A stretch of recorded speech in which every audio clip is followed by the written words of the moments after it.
रात का पिछला पहर था और मिर्ज़ा हाउस की ऊंची फसीलों के अंदर एक खामोशी छाई हुई थी जो किसी आने वाले तूफान से पहले की खामोशी महसूस हुई थी। ईशान मिर्ज़ा, जिसे उसके जाओ जलाल और करकदार लहजे की वजह से लोग मेरान शाह कहते थे, अपने स्टडी रूम में बैठा सिगार का धुआं उड़ा रहा था। उसकी गहरी सी आंखों में एक ऐसी सरदमेरी थी जो सामने वाले को जमा देने के लिए काफ़ी थी। पिछला एक महीना उसकी ज़िंदगी का सबसे अजीब और अज़ियतनाक महीना था, जब सलीम शाह उसकी ज़िंदगी में एक नापसंदीदा रिश्ते की सूरत में शामिल हुई थी। ईशान के नज़दीक औरतें सिर्फ धोखे और फरेब का नाम थी, जो अपने मफाद के लिए किसी भी हद तक गिर सकती थी। और इंशा के बारे में भी उसका यही गुमान था कि उसने अपनी मासूमियत का जाल बिछाकर उसके खानदान को बेवकूफ़ बनाया और मिर्ज़ा हाउस की दौलत तक पहुंचने के लिए ज़बरदस्ती के रिश्ते को कबूल किया है।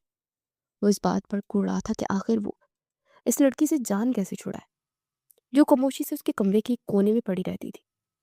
दूसरी तरफ उसी कमरे में मिर्शा आईने के सामने बैठी अपने बेनूर चेहरे को देख रही थी। पिछले 30 दिन से उस कमरे में एक कैदी की तरह से गुजारे थे। शान दिन में उससे बात करता तो दूर उसकी तरफ देखना भी गवारा नहीं करता था और रात को कमरे में आकर सोफे पर सो जाता था। रिमशा की अपनी एक अना थी, लेकिन हालात की बेबसी ने उसे इस शख्स के सामने ला खड़ा किया था जो उसके वजूद से भी नफरत करता था। वो रोज घुटती थी, रोज मरती थी। अचानक कमरे का दरवाजा खुला और जोया अंदर दाखिल हुई। जोया ईशान की छोटी बहन थी और रिमशा की सबसे अच्छी दोस्त थी, जिसने हमेशा रिमशा का साथ दिया था।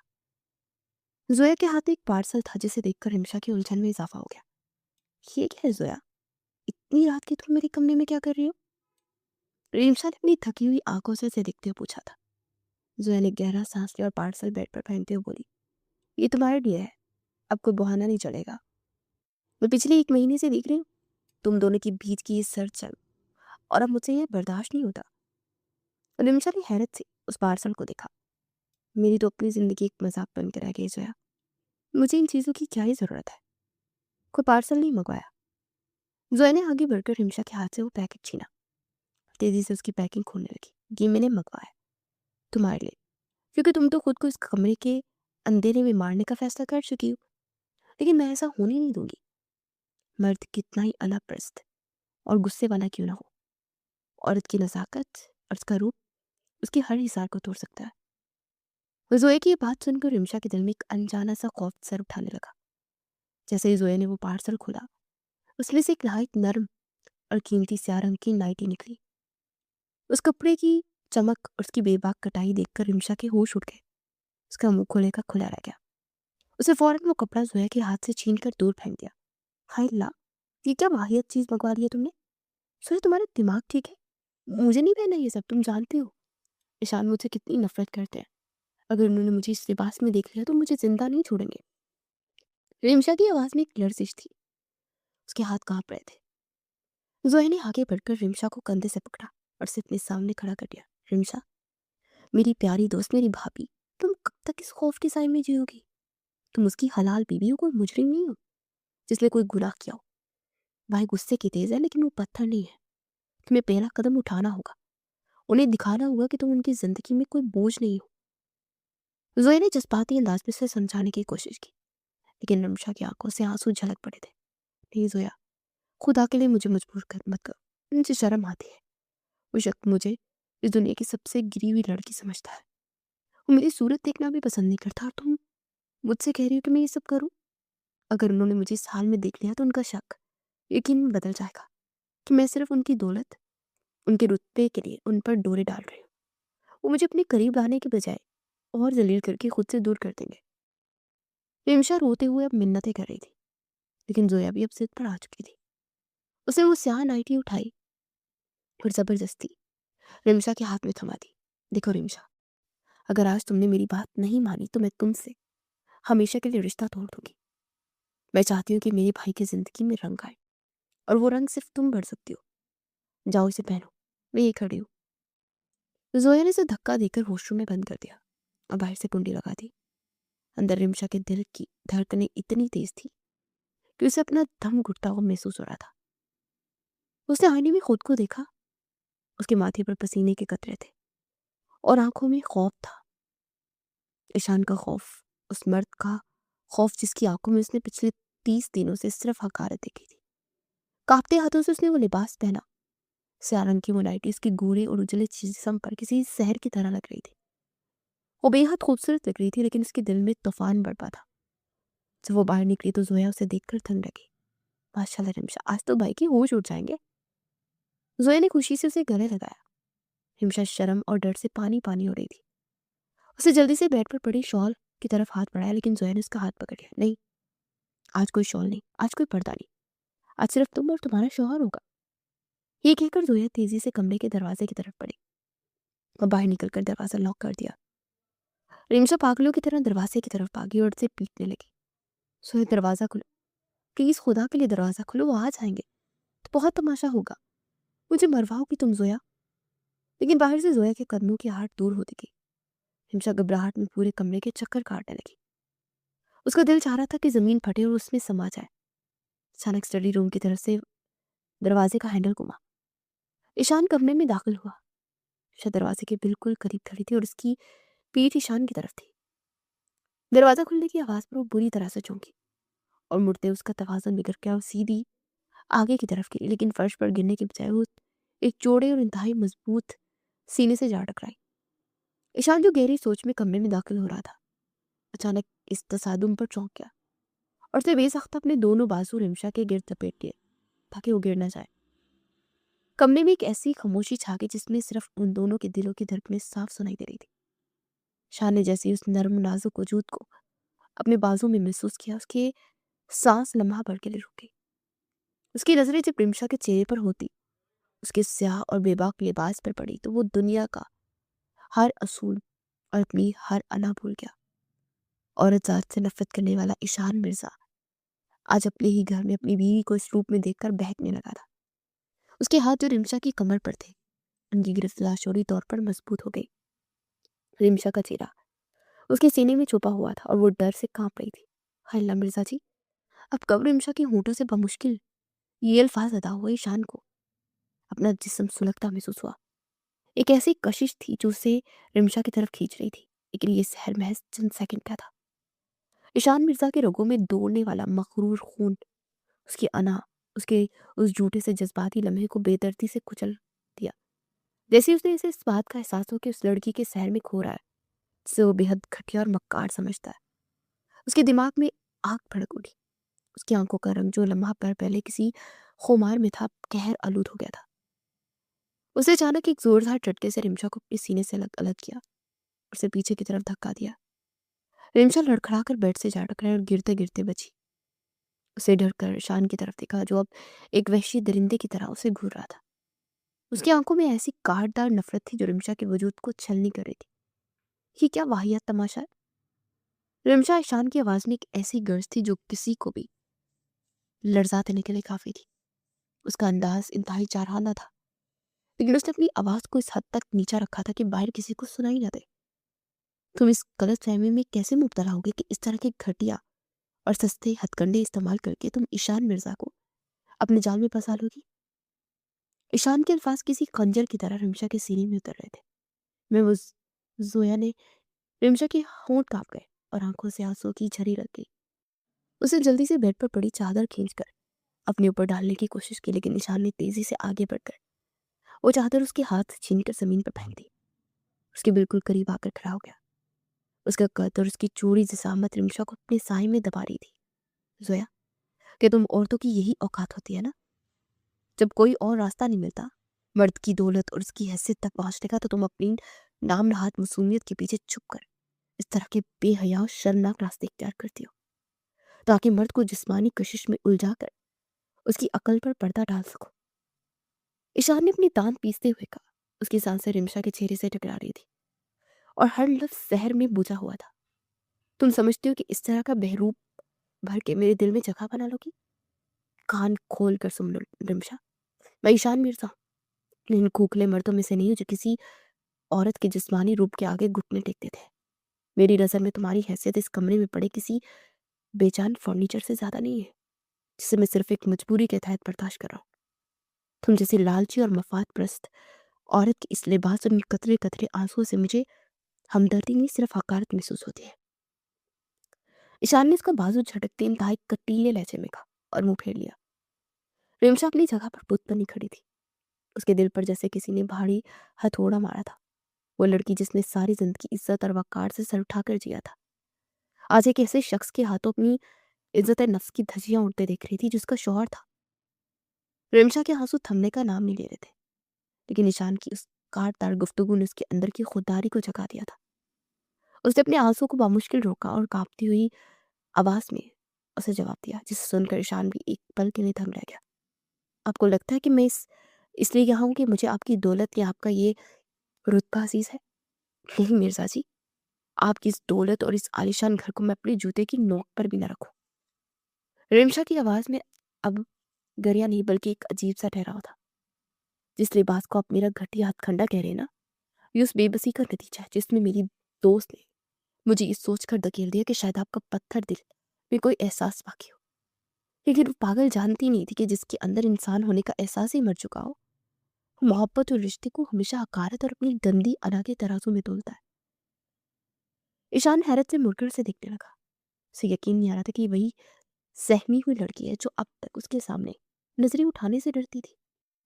रिंशा की आंखों से लगातार आंसू गिर रहे थे, लेकिन उसका लहजा इंतहाई पुरवकार था। मैं भी एक बेबस लड़की हो सकती हूँ मिर्जा जी, लेकिन आप इस दुनिया के वो तारीक तरीन और मगरूर इंसान है जिसे किसी औरत की पाकीज़गी और जज्बा समझ आने में शायद पूरी जिंदगी लग जाए। आज के बाद इस सस्ते हथकंडे को आपके सामने पेश करना तो दूर, मैं आपको अपनी शक्ल दिखाना भी पसंद नहीं करूंगी।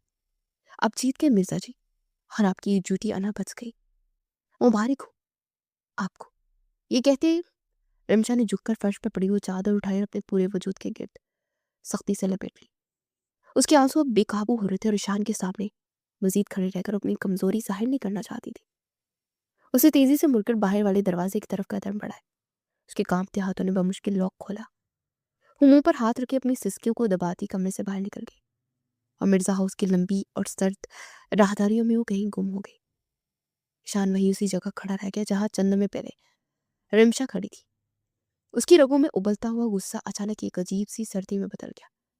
रिमशा के आखिरी अल्फाज उसके जहन में किसी हथौड़े की तरह बज रहे थे। उसे पहली बार अपनी ही खड़ी की गई अना की दीवार दरकती हुई महसूस हुई। सुबह की मरकजी रोशनी मिर्जा हाउस के वसी और शाहाना डाइनिंग हॉल में दाखिल हो रही थी, लेकिन उस रोशनी में भी एक अजीब सी खनकी और घुटन का एहसास था। डाइनिंग टेबल के बिल्कुल सिरे पर बड़ी बेगम यानी दादी जान पुरजमान थी। उनकी गोल फ्रेम वाली ऐनक के पीछे मौजूद तेज और जहां दीदा आंखें दस्तरखान पर मौजूद हर शख्स के चेहरे को खामोशी से जायजा ले रही थी। उनका अंदाज हमेशा की तरह हाकिमाना रोकदार था। उनके दाएं जानिब ईशान की दाई जान उनकी बेटी नताशा बैठी थी, जिनके चेहरे पर एक मखसूस तंजिया मुस्कुराहट और रौनियत थी, जबकि बाएं जानिब रिमशा और जोया की कुर्सियां थी। रिमशा सुबह बहुत जल्दी उठकर किचन के कामों में लग गई थी। वो नहीं चाहती थी कि रात के उस खौफनाक और जिल्लत अमीज वाक़े के बाद उसे ईशान का सामना अकेले में करना पड़े। उसकी आंखें रात पर रोने की वजह से सूजी हुई थी और चेहरे पर एक अलनाक खामोशी छाई हुई थी। वो खामोशी जो इंसान के अंदर सब कुछ टूट जाने के बाद तारी होती है। उसे नाश्ते की मेज पर नजरें झुकाए रखी थी और उसके हाथ कांप रहे थे। जोया जो उसके बिल्कुल साथ बैठी थी, बार बार कनखियों से रिमशा को देख रही थी। जोया का दिल शदीद शर्मिंदगी और पछतावे से बोझल था। उसे एहसास हो चुका था कि रात उसकी इस बचकाना और जज्बाती हरकत ने रिमशा की रही से ही इज्जत नफ्स को ईशान के कदमों में रोन डाला है। वो रिमशा से मुआफी मांगना चाहती थी, लेकिन रिमशा की पथराई हुई आंखों से कुछ बोलने की हिम्मत ही नहीं दे रही थी। अचानक डाइनिंग हॉल की बारी दरवाजे खुले और ईशान मिर्जा अंदर दाखिल हुआ।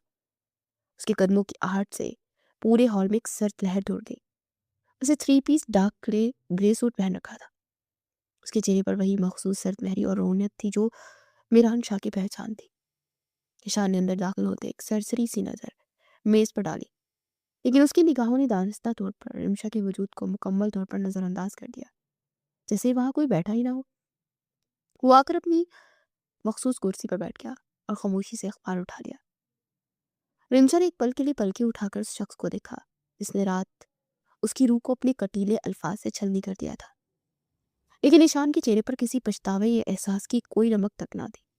वो एक बड़क का पहाड़ लग रहा था जिसे किसी के जज्बात से कोई सरोकार ही नहीं था। ईशान की बैठती नताशा जो कब से इसी मौका की तलाश में थी, फौरन अपनी कुर्सी से उठी और पूरे हक के साथ ईशान के करीब आकर उसे नाश्ता सर्व करने लगी। नताशा हमेशा से ईशान से शादी के ख्वाब दिखती आई थी और इस जबरदस्ती की शादी ने उसके सीने में हसद की आग भड़का दी थी। गुड मॉर्निंग ईशान, आज तुम बहुत थके हुए लग रहे हो। रात नींद नहीं पूरी हुई क्या? या फिर इस बेजोड़ रिश्ते की घुटन ने तुम्हें भी मेरी तरह परेशान कर रखा है? नताशा ने मक्खन लगाते इंतहाई मीठे मगर तंजिया लहजे में कहा। उसकी नजरें सीधी रिमशा पर थी जो अपने हाथ में पकड़े चम्मच को बेदर्दी से दबा रही थी ताकि अपनी लर्जिश पर काबू पा सके। शान ने अखबार से नजरें हटाए बगैर सिर्फ इतना कहा, मैं ठीक हूँ नताशा, तुम अपना नाश्ता करो। लेकिन नताशा कहाँ रुकने वाली थी? उसे तो रिमशा की उस सूजी हुई आंखें और जर्द चेहरा बता रहा था कि रात उन दोनों के दरमियान कुछ बहुत बुरा हुआ है और इस मौके का पूरा फायदा उठाना चाहती थी। अरे ईशान, मैं तो तुम्हारा ख्याल कर रही हूँ। आखिर को हमारा बचपन साथ गुजरा है और फिर जिस तरह के हालात में तुम्हें ये लड़की गले पड़ी है, मुझे तो तुम्हारी हालत पर तरस आता है। नताशा ने ईशान की प्लेट में टोस्ट रखते हुए कहा और फिर रिमशा की तरफ हकारत से देखकर बोली, वैसे भी जिनके बाप गबन और चोरी के इल्जाम में मरे हों, उनकी बेटियों को मिर्जा हाउस जैसी जन्नत में जगह मिल जाए तो उन्हें और क्या चाहिए? सारी जिंदगी तो गरीबी और मांगे के कपड़ों टुकड़ों पर गुजारी है। अब यहाँ आकर मलका बनने के ख्वाब तो ना देखे जाए तो बेहतर है। ये अल्फाज इतने कड़वे और जहरीले थे कि मेज पर बैठे हर शख्स ने उनकी चुभन महसूस की। रिमशा का दिल चाह के वो चीख चीख कर रोए और बताए कि इसका बाप चोर नहीं था, लेकिन उसके गले में जैसे कांटे चुभ रहे थे। उसे बेबसी से अपनी दादी जान की तरह देखा जिनके हुक्म पर उसने ये सब सहा था। शान का अखबार पकड़े हुए हाथ एक लम्हे के लिए सख्ती से कस गया। उसकी जबड़े तन गए, उसकी आंखों में एक खतरनाक चमक उभरी, लेकिन उसने अपने चेहरे के तासुरात को फौरन कंट्रोल कर लिया और एक सर्द खामोशी इख्तियार के रखी।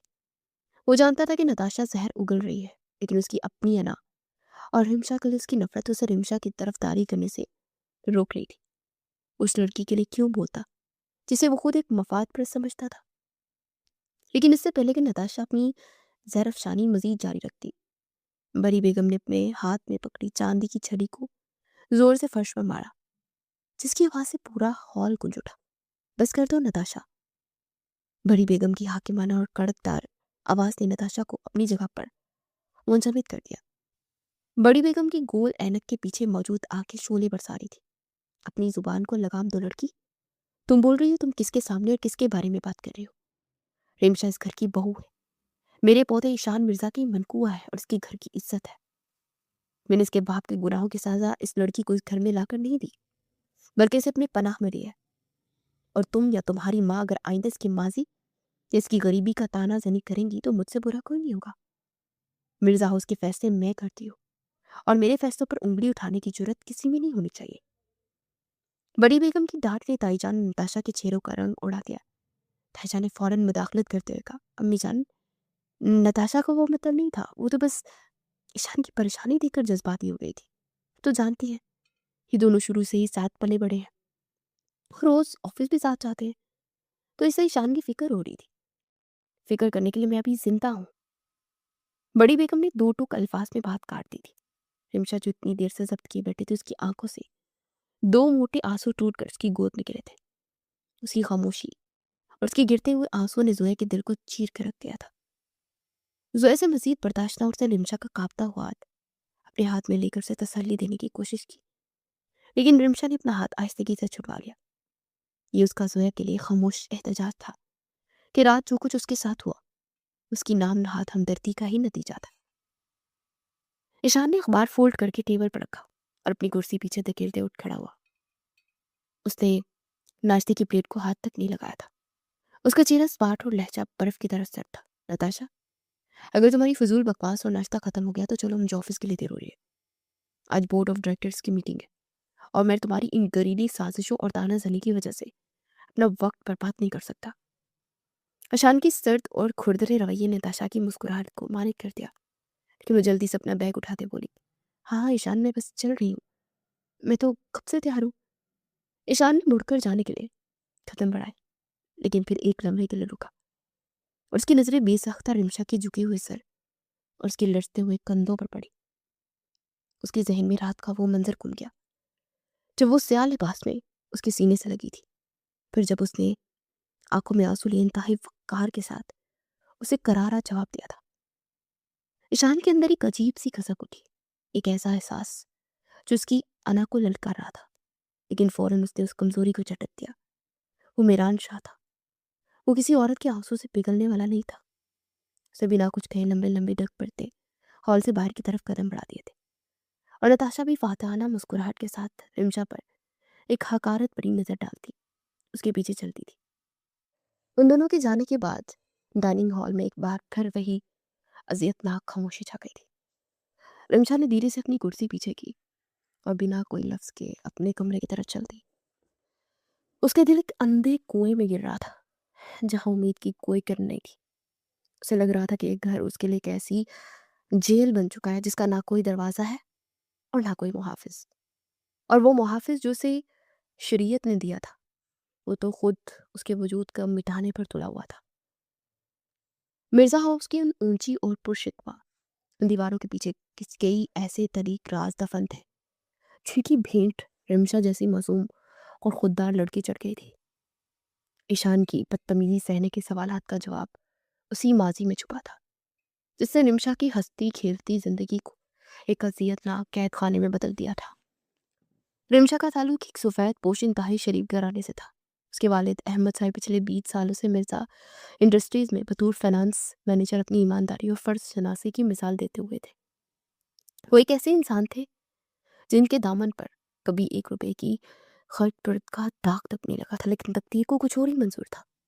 ईशान का सगा ताया और ताई जीनत बेगम का शौहर असद मिर्ज़ा, जो कि जुए और गैर कानूनी स्टॉक मार्केट में अपना सब कुछ हार चुका था, उसे कंपनी का अकाउंट से करोड़ों रुपए का गबन किया। जब सालाना ऑडिट में ये चोरी पकड़े जाने का वक्त आया तो असद मिर्ज़ा ने नहायत मक्कारी से सारे जाली कागजात और सबूत अहमद साहब के नाम कर दिए और सारा मलबा उस गरीब और ईमानदार मैनेजर पर डाल दिया। अहमद साहब, जो सारी जिंदगी इज्जत की रोटी खाते रहते, इस अचानक और भयानक इल्ज़ाम की ताब न ला सके। जब पुलिस मिर्ज़ा हाउस के अहकामात पर उनके घर पहुंची तो सदमे और जिल्लत के साल से वहीं दिल का दौरा पड़ने पर इंतकाल कर गए। रिमशा की दुनिया की पल में उजड़ गई। बाप का साया सर से उड़ गया और ऊपर से गमन का झूठा और गलत इल्ज़ाम उनके माथे पर चिपका दिया गया।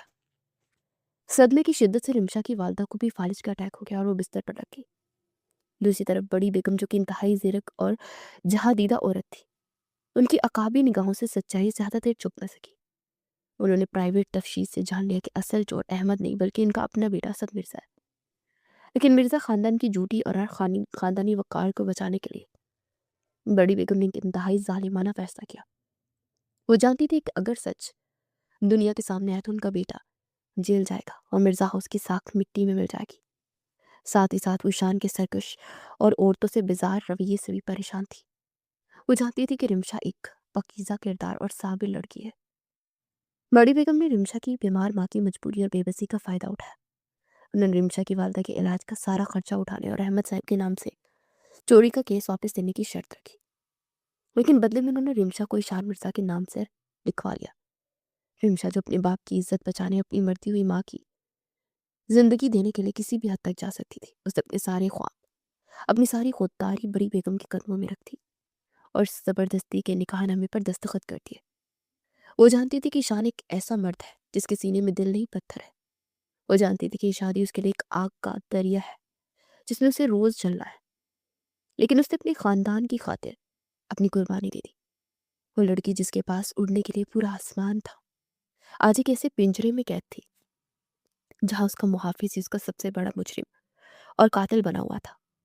वो हर रोज़ ईशान की नफरत भरी निगाहों का जहर पीती थी, लेकिन किसी से हरफ शिकायत नहीं कहती थी, क्योंकि उसके कंधों पर उसकी माँ की सांसें और बाप की इज्जत का बोझ था।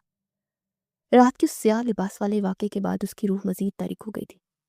उसे लगने लगा था कि शायद वो कभी उस मगरूर शख्स के दिल में अपने लिए कोई नरम गोशा पैदा नहीं कर पाएगी, और उसकी सारी ज़िंदगी इसी तरह तानों और नफरत की भिन चढ़ चुकी थी।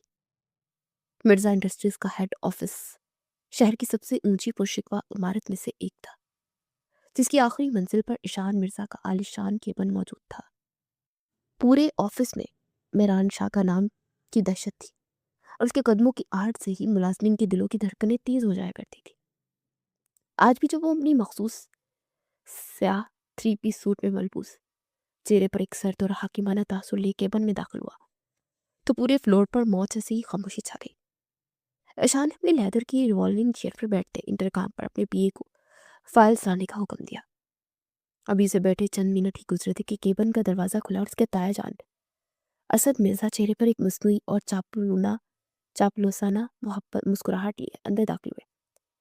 असद मिर्ज़ा वही शख्स थे जिन्होंने कंपनी के करोड़ रुपए का गबन करके सारा इल्ज़ाम रिमशा के मासूम बाप पर डाल दिया था, और वो ईशान की आंखों में धूल झोंकने के लिए एक इंतहाई मक्काराना खेल खेल रहे थे। आओ तायाजान, बैठे। ईशान ने फाइल से नजरें हटाए बगैर एक मखसूस खुरदरे लहजे में कहा। असद मिर्ज़ा ने कुर्सी खींची और एक मोटी सी फाइल ईशान के सामने रख दी। ईशान बेटे, ये पिछले महीने के अकाउंट्स की क्लियरेंस रिपोर्ट है। मैंने सोचा तुम्हें खुद ही दे दूं। तुम तो जानते हो कि जब से उस गद्दार अहमद ने कंपनी का चूना लगाया था, मैं किसी पर एतबार नहीं कर पाता। इसलिए सारे माली मामलात अब मैं खुद अपनी निगरानी में देख रहा हूँ। असद मिर्ज़ा की आवाज़ में एक टूटी हमदर्दी और फिक्र थी। ईशान ने वो फाइल खोली और सरसे सी नजर दोहराई। उसके जहन में अहमद साहब का नाम सुनते रिमशा का रोता चेहरा और उस स्याह लिबास वाला मंजर घूम गया, जिसने उसके अंदर एक अजीब सी उलझन पैदा कर दी। तायाजान, मुझे आप पर भरोसा है, लेकिन आप जानते हैं कि मेरान शाह 1 रुपए की हेरा फेरी भी बर्दाश्त नहीं करता। असद मिर्ज़ा के माथे पर ईशान का ये सर्द और कांटदार चमड़ा सुनकर हल्का सा पसीना उभरा है। फिर उसने खुद को संभाल लिया। अरे बेटा, तुम कैसी बातें कर रहे हो? कंपनी तुम्हारे बाप और दादा की मेहनत है और मैं इसे अपने खून से सेंच रहा हूँ। तुम बेफिक्र होकर साइन कर दो।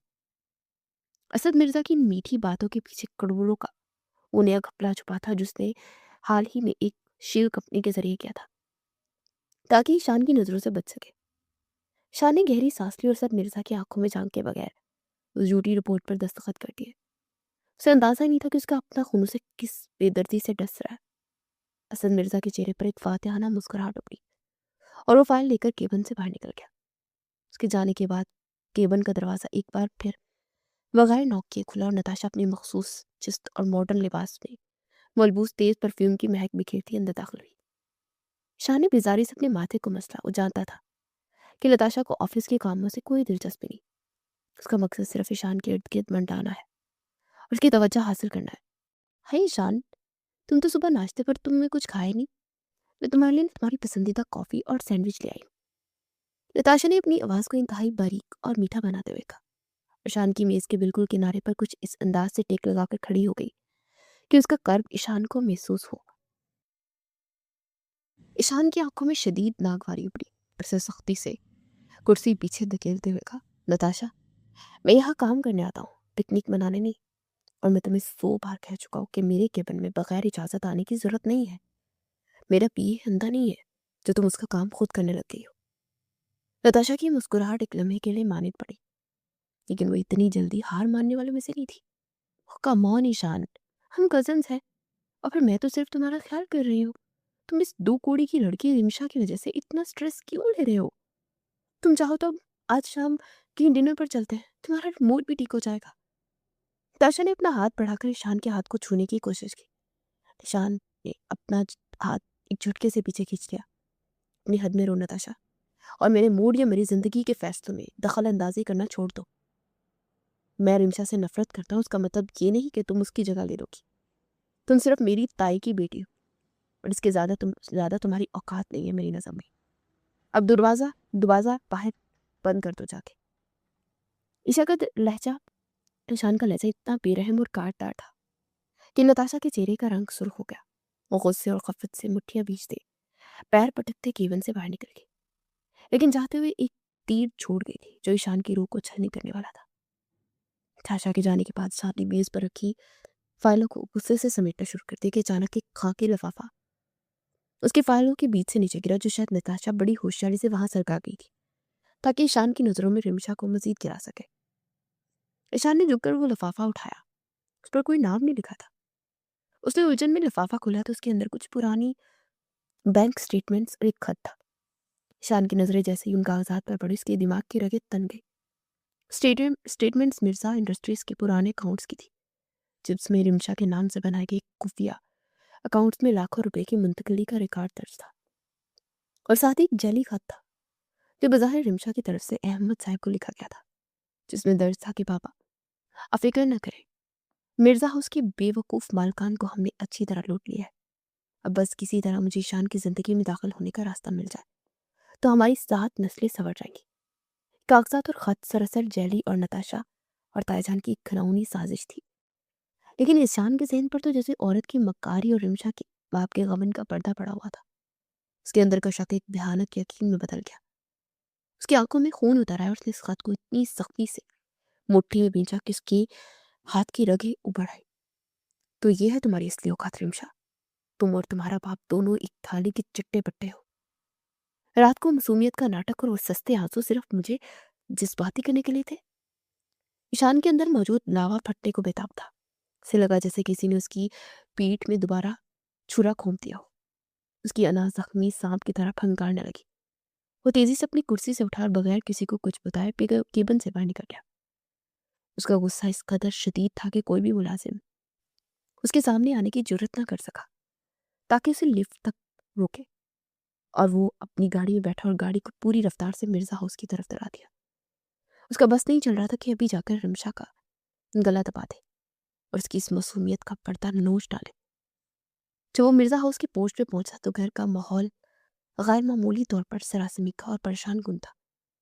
वो तेज कदमों से लाउंज में दाखिल हुआ तो सामने का मंजर देखकर उसके कदम एक लम्हे के लिए रुक गए। रिमशा जमीन सोफे के पास जमीन पर बैठी सहारों की तार हो रही थी। उसकी हालत पागलों जैसी हो रही थी। उसके बाल बिखरे थे और चेहरे पर आंसू का सैलाब था। जोया उसके पास बैठी उसे गले लगाकर तसल्ली देने की कोशिश कर रही थी, लेकिन जोया की अपनी आंखों से भी आंसू बह रहे थे।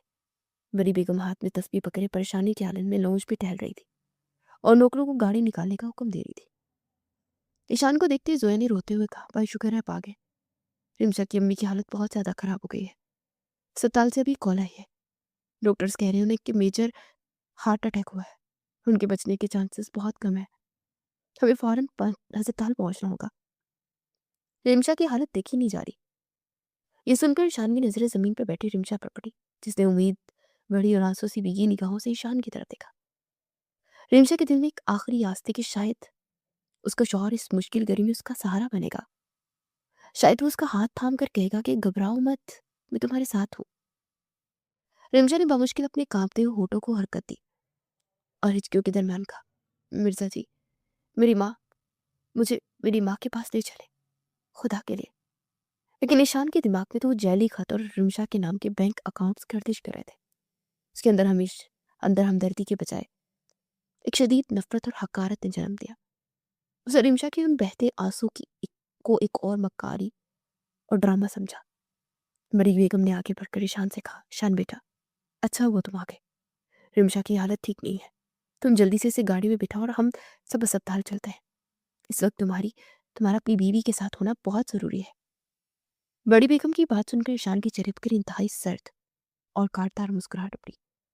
से कदम पीछे हटाया और अपने दोनों हाथ पैंट की जेबों में डालते इंतहाई बेहसी खुरदरे लहजे में कहा, दादीजान, मेरे पास इन सस्ते ड्रामों और इन दो कौड़ी के लोगों के लिए ना कोई वक्त नहीं है। मेरी नज़र में इस लड़की और उसके खानदान की कोई औकात नहीं है जो मैं अपना कीमती वक्त इनके अस्पताल के चक्कर काटने में बर्बाद कर दूं। ईशान की इस बात ने जैसे पूरे लाउंज में बम गिरा दिया हो। जोया और बड़ी बेगम हैरत और सदमे से ईशान को देखने लगी, जबकि रिमशा को लगा जैसे किसी ने उसके सीने में बर्छी उतार दी हो। उसकी हिचकियां एकदम से रुक गई। उसकी आंखें फटी की फटी रह गई ताकि उसे यकीन आ सके कि जो उसने सुना है क्या वो सच है। बड़ी बेगम ने गुस्से से अपनी छड़ी फर्श पर मारी। ईशान, ये तुम क्या बकवास कर रहे हो? होश में तो हो। ये लड़की तुम्हारी मनकुआ है। उसकी माँ मौत और हयात की कश्मकश में है और तुम इतनी बेहिसी दिखा रहे हो। फिर तुम्हें हुक्म देती हो, तुम हमारे साथ अस्पताल चलो ताकि दुनिया को पता चले कि मिर्जा हाउस की बहू लावारिस नहीं है। लेकिन आज ईशान किसी की सुनने वाला नहीं था। उसके दिल पर शक की जो काली पट्टी बंधी हुई थी उसने उसे अंधा कर दिया था। और रिमशा की तरफ झुककर अपनी काटदार जहरीली आवाज में बोला, मेरी बीवी बनने का नाटक और ये मासूमियत का लबादा तुम इस दुनिया को पहना सकते हो रिमशा, ताकि इन्हें बेवकूफ बना सको। लेकिन ईशान मिर्जा की आंखों में धूल झोंकना तुम्हारी बस की बात नहीं है। तुम्हारे उस गद्दार बाप ने जो किया था उसकी सजा तुम्हारी माँ को मिल रही है। मैं इसी औरत के लिए अपनी एक सांस भी जाया नहीं करूंगा जो अपनी इस मक्कारी की कमाई से अपने माँ का इलाज करवाओ। मेरे पैसों पर पड़ने की जरूरत नहीं है। ये कहकर ईशान ने हकारत भरी नजर रिमशा के सटे हुए चेहरे पर डाली और तेजी से मुड़कर अपने कमरे की तरफ चला गया। रिमशा के कानों में साई साई होने लगी थी। उसका दिल इस कदर बेदर्दी से टूटा था कि उसे अपने वजूद के टुकड़े होते हुए महसूस हो रहे थे। वो लड़की जिसने उसे सारी जिंदगी एक झूठी सी उम्मीद गुजारी थी, आज उस मंगरूर और बेहिस शख्स ने उसकी रूह को अपने पैरों तले कुचल दिया था। जोया ने रोते हुए रिमशा को सहारा देकर उठाया। भाभी प्लीज आप हिम्मत करें, भाई गुस्से में पागल हो गया, उन्हें छोड़े, हम अभी अस्पताल चलते हैं। रिमशा ने एक खाली और पथराई हुई नजर ईशान के कमरे की तरफ डाली। उसकी आंखों के आंसू अब कुछ खो चुके थे और उनकी जगह एक ऐसी असियतनाक खामोशी और बेबसी ने ले ली थी जिसकी कोई आवाज नहीं थी। उसे जोया का हाथ थामा और बगैर कोई लफ्ज अदा किए बड़ी बेगम के साथ घर से बाहर निकल गई। पीछे मिर्जा हाउस की उस सर्द लाउंज में ईशान की खड़ी की गई अना और नफरत की दीवारें मजीद ऊंची हो चुकी थी। उसे अंदाजा भी नहीं था कि उसने अपनी झूठी अना की तस्कीन के लिए उस लड़की को वो आखिरी सहारा भी छीन लिया था जो कभी उसका अपना हो सकता था। आज मीरान शाह ने अपने हाथों से अपनी मोहब्बत का गला घोट दिया था। अस्पताल की राहदारियों में फिनाइल और एहतियात की मखसूस बू फैली हुई थी और आईसीयू के बाहर एक क़यामत ख़ेज़ खामोशी का राज था जो सिर्फ दिल की धड़कन मापने वाली मशीनों की पीप से टूटती थी। रिमशा जोया और बड़ी बेगम के साथ वहां पहुंची तो उसके कदम मनो भारी हो चुके थे। शीशे के उस पार उसकी मां जिंदगी और मौत की आखिरी जंग लड़ रही थी। डॉक्टर्स की भागदौड़ और उनके चेहरों की परेशानी साफ बता रही थी कि वक्त रेत की तरह मुट्ठी से फिसल चुका है। रिमशा शीशे से लगी खड़ी थी। उसकी आंखों से आंसू खुश्क हो चुके थे और उनकी जगह एक ऐसी वहशत ने ले ली थी जो इंसान को पत्थर बना देती है। वो जानती थी कि उसकी माँ का दिल उस झूठे इल्जाम और बाप की मौत के सदमे से पहले ही बहुत कमजोर हो चुका था और आज का ये अटैक शायद आखिरी साबित हो। जोया मुसलसल रो रही थी और बड़ी बेगम तस्वीर पड़ती उसके सर पर हाथ फेरे थी। लेकिन रिमशा का वजूद उस वक्त किसी और ही दुनिया में था। उसे याद आ रहा था कि किस तरह उसने अपनी माँ की एक एक सांस खरीदने के लिए ईशान मिर्जा जैसे बेस और मगरूर शख्स के आगे अपनी इज्जत नफ्स का सौदा किया था। और आज जब उसकी माँ उसके मौत के दरवाजे पर खड़ी थी तो वो शख्स उसे हकारत से ठुकराकर अपनी अना के खौल में कैद हो गया था। अचानक आईसीयू की मशीन पर चलने वाली लकीर सीधी हो गई और एक लंबी पीप की आवाज ने पूरे अस्पताल की फिजा को चीर कर रख दिया। डॉक्टर ने सर झुका लिया और नर्स ने रिमशा की माँ के चेहरे पर सफेद चादर खींच दी। रिमशा के कानों में साए साए होने लगी। उसकी दुनिया तारीक हो गई थी। वो जोर से शीशे पर गिरी लेकिन उसके मुंह से कोई चीख कोई आवाज नहीं निकली। वो सदमे की उस कैफियत में चली गई थी जहां आंसू भी बगावत कर देते हैं। जोया ने दहाड़े मारकर रोना शुरू कर दिया और बड़ी बेगम सदमे से कुर्सी पर गिर गई। लेकिन रिमशा उसी तरह शीशे के साथ लगी बुत बनी खड़ी रही जैसे उसकी रूह भी उसकी माँ के साथ परवास कर गई हो। दूसरी तरफ मिर्जा हाउस के स्टडी रूम में ईशान मिर्जा का गुस्सा अभी तक ठंडा नहीं हुआ था।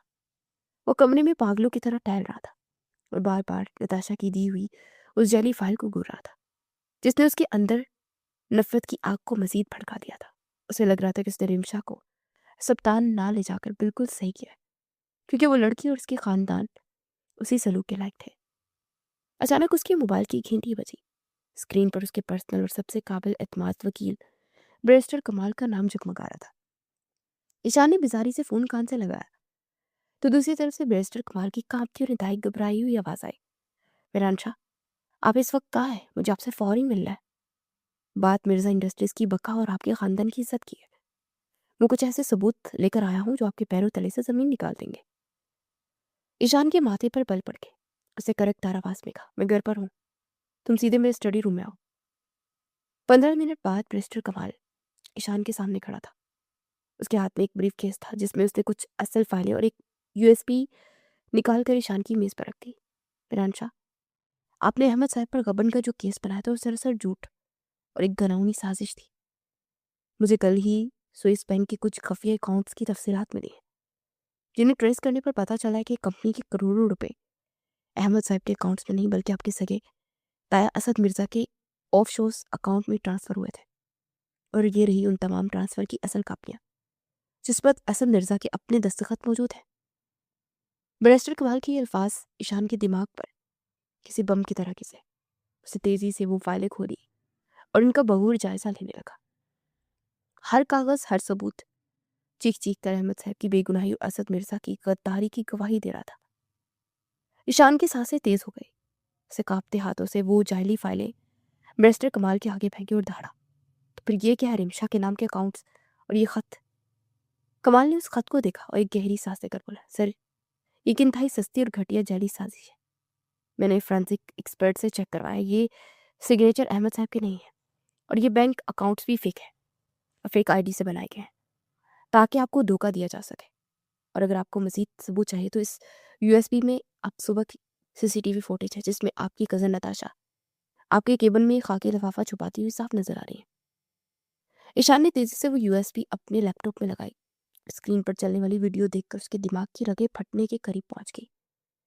वीडियो में नताशा इंतहाई मक्कारी से वो लिफाफा फाइलों के बीच दबा रही थी ताकि ईशान को रिमशा के खिलाफ भड़का सके। ईशान को लगा जैसे किसी ने इसके दिमाग पर भारी हथौड़ा मारा हो, जिसके कानों में साए साए होने लगी थी। वो शख्स जो खुद को दुनिया का सबसे अक्लमंद और उसूल वाला इंसान समझता था, आज उसे अपनी ही बेवकूफ़ी और अंधी अना पर शदीद हंसी और रोना एक साथ आ रहा था। वो अपनी ही नज़रों में इस कदर गिर गया था कि उसे अपना वजूद खलीज लगने लगा था। तो ये सच था? वो मासूम बाप जिसे उसने गालियां दी, जिस चोर और गद्दार का वो ईमानदार था? वो लड़की जिसकी रूह को उसने पिछले 1 महीने से रोज अपने कटीले तानों से छलनी किया, जिसके किरदार पर कीचड़ उछाला, जिसके आंसू को उसने मक्कारी समझा, वो बिल्कुल पाक दामन और बेगुनाह थी। ईशान के दिमाग में रिमशा का वो रोता हुआ चेहरा घूम गया जब वो चंद घंटे पहले उसके पैरों में बैठकर अपनी माँ के लिए मिन्नतें कर रही थी और उसे किस बेदर्दी से ठुकरा दिया था। मिर्जा जी, मेरी माँ मुझे मेरी माँ के पास ले चले, खुदा के लिए। रिमशा की वो आखिरी और बेबस आवाज ईशान के कानों में गूंजने लगी। ईशान की हालत एक पागल और वहशी दरिंदे जैसी हो गई। उसे जोर से अपने बाल नोचे और एक दिल खराश चीख मारते लैपटॉप उठाकर सामने दीवार पर दे मारा, जिससे वो टुकड़े टुकड़े हो गया। उसे अपनी मेज की सारी चीजें उठाकर जमीन पर फेंक दी। मैं कितना अंधा था, मैं कितना बड़ा जानवर हूँ। अल्लाह, मैंने क्या कर दिया? मैंने उस मासूम लड़की के साथ क्या कर दिया? ईशान मिर्जा दहाड़े मार कर रो रहा था। उसकी सारी अकल, उसका सारा गरूर आज उसके पैरों तले रोन दिया गया था। उसे याद आ रहा था कि किस तरह रिमशा ने अपनी माँ की जान बचाने के लिए इस जहन्नुम में कदम रखा था, और आज जब उसकी माँ मौत के मुंह में थी तो अपनी झूठी अना के खौल में चुप कर बैठ गया। ईशान को लगा जैसे उसका दम घुट रहा हो। वो 1 सेकंड भी जाए के बगैर पागलों की तरह स्टडी रूम से निकला और अपनी गाड़ी की तरफ भागा। उसी गाड़ी स्टार्ट की और शहर की सड़कों पर एक अंधे तूफान की तरह गाड़ी दौड़ाने लगा। उसकी आंखों से आंसू की झड़ी लगी हुई थी। उसका दिल बस एक ही दुआ कर रहा था कि या अल्लाह, रिमशा की माँ को कुछ ना हो, मुझे माफ़ी मांगने का एक मौका दे दे, वरना मैं सारी जिंदगी खुद को माफ़ नहीं कर पाऊंगा। अस्पताल का रास्ता उसे सदियों जितना तवील लग रहा था। वो सुरुख इशारे तोड़ता पागलों की तरह अस्पताल के दाखिली दरवाजे पर दाखिल हुआ और गाड़ी वहीं छोड़कर अंदर की तरफ भागा। आईसीयू के बाहर का मंजर देखकर ईशान के कदमों तले से जमीन निकल गई। स्ट्रेचर पर एक सफेद चादर में लिपटी लाश पड़ी थी, जिसके पास बड़ी बेगम सर पकड़े बैठी थी और जोया सारों की तार रो रही थी। लेकिन नीना ईशान की नज़र सिर्फ उस वजूद को ढूंढ रही थी जिसने उसे पिछले 1 महीने से बेदर्दी से तोड़ा था। रिमशा फर्श पर दीवार के साथ टेक लगाए बैठी थी। उसके घुटने उसके सीने से लगे थे और उसकी आंखें खला में घुर रही थी। उसके चेहरे पर ना कोई दुख था, ना कोई आंसू, ना कोई फरियाद। वो बिल्कुल पत्थर हो चुकी थी, एक ऐसी लाश जिसमें बस सांस चढ़ रही थी। ईशान के कदम मनो भारी हुए थे। कांपते हुए कदमों के साथ चलता रिमशा के करीब पहुंचा। उसे समझ नहीं आ रहा था कि वो किस मुंह से तसल्ली दे, किस मुंह से उसे कहे कि वो शर्मिंदा है। वो धीरे से रिमशा के सामने घुटनों के बल जमीन पर गिर गया। उसकी आंखों से आंसू बहकर उसकी गालों को भिगो रहे थे। उसका वो गुरूर, वो मेरान शाह वाली रौनक आज सब उस लड़की के कदमों में खाक हो चुकी थी। रिमशा ईशान के कांपते हुए होंठों पर बमुश्किल ये नाम अदा हुआ। उसे डरते डरते अपना हाथ बढ़ाकर रिमशा के कंधे को छूने की कोशिश की। रिमशा, मुझे मुझे माफ कर दो, मैं अंधा हो गया था, मुझे कुछ नहीं पता था। रिमशा, मैं तुम्हारा मुजरिम हूँ। ईशान के हाथ का लम्स महसूस करते रिमशा के पथराए जिस्म में जैसे एकदम जान आ गई। उसकी खला में घूरती हुई आंखों में एक भयानक और सर्द चमक उभरी। उसने अपनी गर्दन मोड़कर ईशान को देखा। उसकी नजरों में इस कदर हकारत और नफरत थी कि ईशान को लगा किसी ने उसे जिंदा आग में फेंक दिया हो। रिमशा ने अचानक अपने दोनों हाथ से ईशान के सीने पर इतनी जोर से धक्का दिया कि जो ईशान पहले से अपने एहसास जुर्म से टूटा हुआ था, तवाज़ुन बरकरार न रख सका और पीछे की तरफ जमीन पर जा गिरा। खबरदार जो मुझे छूने की कोशिश की। मिर्जा, रिमशा की आवाज़ में अब कोई लर्जिश नहीं थी, डर नहीं था, बल्कि एक ऐसा बरकाफ सर्द लहजा था जो इंसान को अंदर तक जमा दे। जोया और बड़ी बेगम हैरत से रिमशा को देखने लगी, लेकिन रिमशा को अब किसी की परवाह नहीं थी। वो ज़मीन से उठी और शान के बिल्कुल सर पर आकर हुई, दूर हो जाओ मेरी नजरों से और यहाँ से निकल जाओ। तुम किस मुंह से आए हो यहाँ? मेरी माँ का तमाशा देखने या अपनी अना की तस्कीन करने? रिमशा के अल्फाज ईशान के दिल में एक खंजर की तरह उतर रहे थे। ईशान ने हाथ जोड़ते हुए रोते हुए कहा, रिमशा खुदारा मेरी बात सुन लो। मुझे सब पता चल गया, मुझे पता चल गया। तुम्हारा बाप बेगुनाह था और मेरे ताया ने मेरे साथ धोखा किया है। मैं शर्मिंदा हूं, मुझे एक मौका दे दो। लेकिन रिमशा के चेहरे पर एक जहरीली और तलख मुस्कुराहट हुई। मौका? कैसा मौका मिर्जा जी? वो मौका जो मैंने आज सुबह आपसे अपनी माँ की जिंदगी की भीख मांगते हुए मांगा था और आपने मुझे हकारत से ठुकरा दिया था। आपकी शर्मिंदगी और आपके सबूत आप मेरी माँ को वापस नहीं ला सकते। रिमशा ने उंगली का इशारा स्टिचर की तरफ किया, जिस पर उसकी माँ की लाश पड़ी थी। जिस माँ की एक एक सांस की खातिर मैंने तुम्हारे जैसे बेहिस और दरिंदे इंसान के साथ अपनी जिंदगी बर्बाद करने का सौदा किया था, जिसके लिए मैं रोज तुम्हारे तानों का जहर पीती थी, वो वजह ही खत्म हो गई मिर्जा जी। जिस मजबूरी ने मुझे तुम्हारे निकाह के हिसान में बांध रखा था, वो मजबूरी आज इस सफेद चादर के नीचे दफन हो चुकी है। इसलिए अब मेरा तुमसे और तुम्हारे इस खानदान से कोई रिश्ता नहीं है। जाओ यहाँ से और जाकर अपनी इन दौलत और अपनी झूठी अना के साथ खुश रहो, क्योंकि अब तुम मुझे मसीह नहीं तोड़ सकते। मैं आज से आजाद हूँ। रेमशा ने इंतहाई नफरत से आखिरी बात की और मुड़कर अपनी माँ की लाश के पास जाकर खड़ी हो गई। उसे एक बार मुड़कर ईशान की तरफ नहीं देखा, जो फर्श पर बैठा दहाड़ी मार कर रो रहा था। ईशान को लगा जैसे किसी ने उसका दिल सीने से निकालकर उसे कुचल दिया हो। वो शख्स जो दुनिया को अपने कदमों पर झुकाना चाहता था, आज एक बेहस लड़की के आगे मुकम्मल तौर पर टूट कर बिखर चुका था। उसकी अना का महल जमीन बोस हो चुका था। उसे एहसास हो गया था कि उसने अपनी जिंदगी की सबसे कीमती चीज को अपने ही हाथों मार दिया है। आज मीरान शाह की मुकम्मल हार हुई थी और वो इस हार के बोझ तले हमेशा के लिए दब चुका था। माँ की तदफीन के बाद रिमशा अपनी उसी पुराने और खस्ता हाल घर वापस चली गई थी, जहां उसने अपने बाप के साथ जिंदगी के सबसे खूबसूरत दिन गुजारे थे। उसे मिर्जा हाउस की उसकी हर चीज, यहाँ तक कि अपने फोन और कपड़े भी वहां छोड़ दिए थे और ईशान से मुकम्मल तौर पर रब्ता खत्म कर दिया था। दूसरी तरफ ईशान मिर्जा, जो अब तक अपनी झूठी अना के नशे में अंधा था, माँ की मौत और रिमशा की इन पथराई हुई आंखों ने उसे अंदर से खोखला कर दिया था। अस्पताल से वापस मिर्जा हाउस लौटते उसके अंदर का सोया हुआ मीरान शाह एक खूनी दरिंदे की सूरत में जाग उठा था। उसने घर पहुंचते ही सबसे पहले अपने ताया असद मिर्जा और निताशा को लाउंज में घसीट कर ला खड़ा किया। बड़ी बेगम और सारा खानदान हैरत और खौफ से ये मंजर दिख रहा था। शान ने वो तमाम असली फाइलें और सबूत उनके मुंह पर दे मारे जो बैरिस्टर कमाल ने से दिए थे। तायाजान की वो झूठी मकारी और नताशा का वो जहरीला गुरूर चंद ही लम्हों में खाक में मिल गया। शान ने गड़तार आवाज में पूरे खानदान के सामने उनकी चोरी, उनकी गद्दारी और उस जली खत की साजिश का पर्दाफाश किया। बड़ी बेगम, जिन्होंने अपने बेटे पर अंधा एतमाद किया था, ये सबूत देखकर सदमे से नडाल हो गई।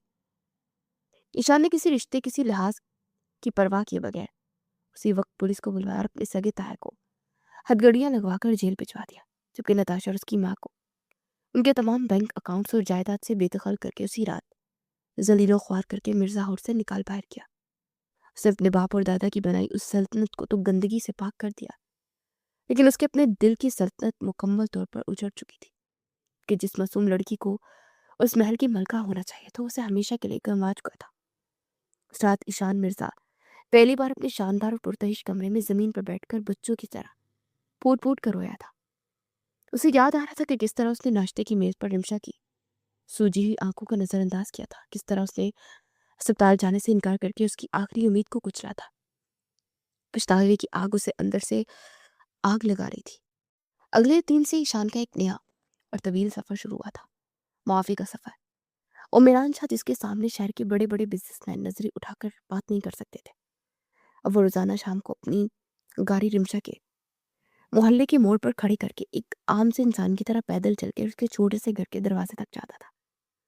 वो जानता था कि रिमशा उसे कभी माफ नहीं करेगी, इसलिए वो दरवाजा खटकाने की हिम्मत भी नहीं कर पाता था। वो बस एक सुर्ख गुलाब उसकी दहलीज पर रखता और सड़क के उस पार खड़ा होकर घंटों उसकी खिड़की को देखता रहता। इस उम्मीद से कि शायद रिमशा एक बार पर्दा हटाकर उसे देख ले। रिमशा खिड़की के पीछे खड़ी से रोज देखती थी। उसका दिल उस मगरूर शख्स को इस तरह अपने दरवाजे पर खाक छानते देख तड़प तो जाता था, लेकिन माँ की मौत का दुख और उसकी वो काटदार बातें उसे नरम पड़ने से रोक देती थी। वो रोज सुबह दरवाजा खोलती, उस फूल को देखती और उसे उठाकर एक पुरानी किताब में रखती थी। दिन हफ्तों में और हफ्ते महीनों में गुजर गए। 6 माह का तवील अरसा गुजर चुका था। ईशान की आंखों के गिर्द से हल्के पड़ चुके थे। उसका विरोध दबदबा चेहरा अब एक थके हुए आशिक का रूप धार चुका था। लेकिन उसने एक दिन के लिए भी रिमशा के दरवाजे पर गुलाब रखना नहीं छोड़ा था। वो जानता था कि उसके गुनाहों की सजा बहुत कड़ी है। वो इस सजा को पूरी जिंदगी काटने के लिए तैयार था। उसे लगता था कि शायद अब ये फैसला कभी खत्म नहीं होगा, लेकिन कुदरत उन दोनों के दिलों का हाल जानती थी।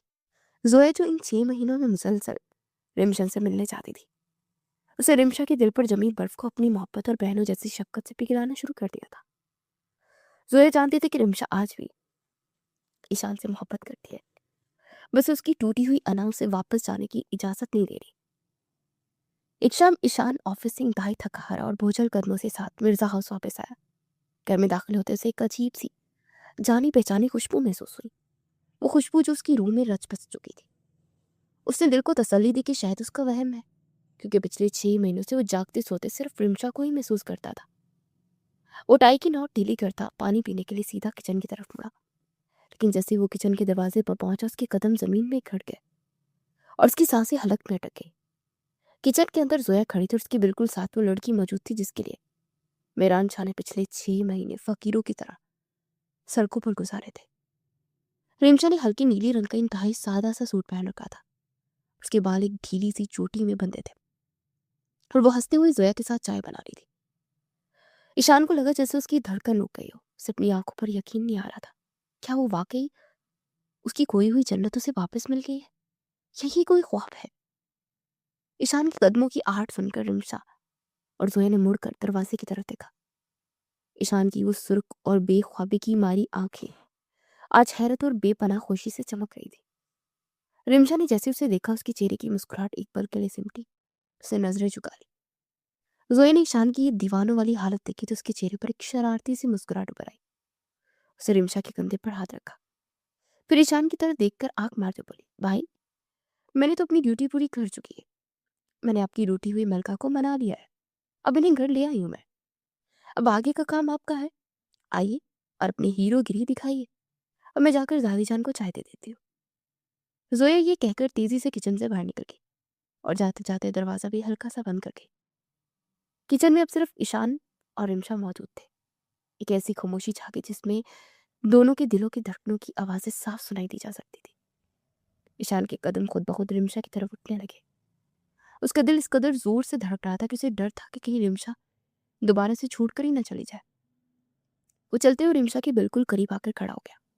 उसकी ऊंची और चौड़ी जिसामत ने रिमशा को किचन के काउंटर के साथ कैद कर दिया था। रिमशा ने घबराकर पीछे हटने की कोशिश की, लेकिन काउंटर की वजह से वो मजीद पीछे नहीं जा सकती थी। उसे अपनी नजरें सख्ती से नीचे झुका रखी थी ताकि ईशान की उन नशीली और गहरी आंखों का सामना ना करना पड़े। ताकि ईशान अपने कांपते हुए हाथ से रिमशा की ठोड़ी को छुआ और इंतहाई सख्ती से और इंतहाई नरमी से उसका चेहरा अपने ऊपर की तरफ उठाया। रिमशा ने जैसे ही पलके उठाकर उसे देखा, ईशान की आंखों से दो मोटे मोटे आंसू टूटकर उसके गालों से बह निकले। रिमशा, मुझे यकीन नहीं आ रहा तुम वाकई यहाँ हो, मेरी नजरों के सामने मेरी इस बेजान घर में। ईशान की आवाज में एक ऐसा दर्द, एक ऐसी इल्तिजा थी जिसने रिमशा के दिल की आखिरी दीवार पे गिरा दी। मैंने बहुत बड़ी कीमत चुकाई है तुम्हारी इसे एक झलक के लिए रिमशा। क्या तुमने वाकई इस दरिंदे को माफ कर दिया? ईशान ने भराई हुई आवाज में पूछा। रिमशा ने अपने आंसू को बमुश्किल रोका और अपने अंदर की बची कुची रौनियत को जमा करते हल्का सा मुंह फेर कर बोली, मैंने आपको माफ नहीं किया मिर्जा जी। वो तो जोया ने मेरी इतनी मिन्नतें की और मुझे कस्में दी कि मुझे मजबूरन आना पड़ा, वरना आप जैसे अकरूर मखरूर इंसान के पास वक्त आने का मेरा कोई इरादा नहीं था। रिमशा का ये नखरा और इसकी मसनूई नाराजगी देख ईशान के चेहरे पर पिछले 6 महीनों में पहली बार एक बेहद दिलकश और रोमानवी मुस्कुराहट उभरी। उसे रिमशा का ये अंदाज बेहद प्यारा लगा। उसे आगे बढ़कर रिमशा के दोनों हाथ अपने मजबूत हाथों में कैद करके और उन्हें अपने लबों से लगाकर इंतहाई अकीदत से चुमा। तुम जो चाहो सजा दे रो रिमशा। मुझे तुम्हारा ये नखरा और गुस्सा कबूल है। तुम चाहो तो सारी ज़िंदगी मुझसे लड़ती रहना, मुझे ताने देती रहना, लेकिन खुदारा अब कभी मुझे छोड़कर जाने की बात मत करना। मैं मीरान शाह हूँ, दुनिया को झुकाना जानता हूँ, लेकिन तुम्हारी इस दूरी ने मुझे मेरे घुटनों के बल गिरा दिया है। ईशान ने उसके हाथों को अपने सीने पर रखा, जहाँ उसका दिल पागलों की तरह धड़क रहा था। देखो इस दिल को, ये सिर्फ तुम्हारे लिए धड़कता है, तुम नहीं जानती मैंने ये 6 महीने तुम्हारी इस गली के चक्कर काटते कैसे गुजारे हैं। मैं तुम्हारे कदमों की खाक बनने के लिए भी तैयार हूँ, बस मुझे अपनी जिंदगी से निकालना मत। रिमशा का दिल ईशान की इस बेपनाह मोहब्बत और उसके दीवानेपन के आगे मुकम्मल तौर पर हार चुका था। वो शख्स जो कभी अपनी अना के खौल से बाहर नहीं निकलता था, आज उसके सामने एक मजबूर आशिक की तरह खड़ा था। रिमशा की आंखों से आंसू झलक पड़े। उसने ईशान के सीने पर अपना सर रख दिया। आप बहुत बुरे हैं मिर्जा जी, आपने मुझे बहुत रुलाया, बहुत तकलीफ दी। मैं आपको इतनी आसानी से माफ नहीं करूंगी। रिमशा ने सिसकते हुए कहा था कि ईशान अपने मजबूत बाजों को उसके गिरद लपेटे उसे खुद में ऐसे भींच गया जैसे उसे दुनिया की हर नजर बद से छुपा लेना चाहता। मैं जानता हूँ मेरी जान, मैं दुनिया का सबसे बुरा इंसान हूँ, लेकिन अब ये बुरा इंसान अपनी आखिरी सांस तक सिर्फ तुम्हारी गुलामी करेगा। ईशान ने झुककर रिमशा के माथे पर एक तवील और अकीदत भरा बोसा दिया। रिमशा ने सुकून से आंखें बंद कर ली। उसे लगा जैसे उसकी सारी थकन, उसकी सारी अजियतें आज उस शख्स की साल में आकर खत्म हो गई है। मिर्जा हाउस के उस किचन में आज मोहब्बत ने अना की सबसे मजबूत फसील को गिरा दिया था। वो दोनों एक दूसरे की बाहों में खोए थे। उनके दिलों की धड़कनें एक ही रिदम पर धड़क रही थी। ये महज एक इंजाम नहीं था, बल्कि एक ऐसी मोहब्बत की शुरुआत थी जिसने नफरत की राख से जन्म लिया था और अब हमेशा के लिए अमर हो चुकी थी।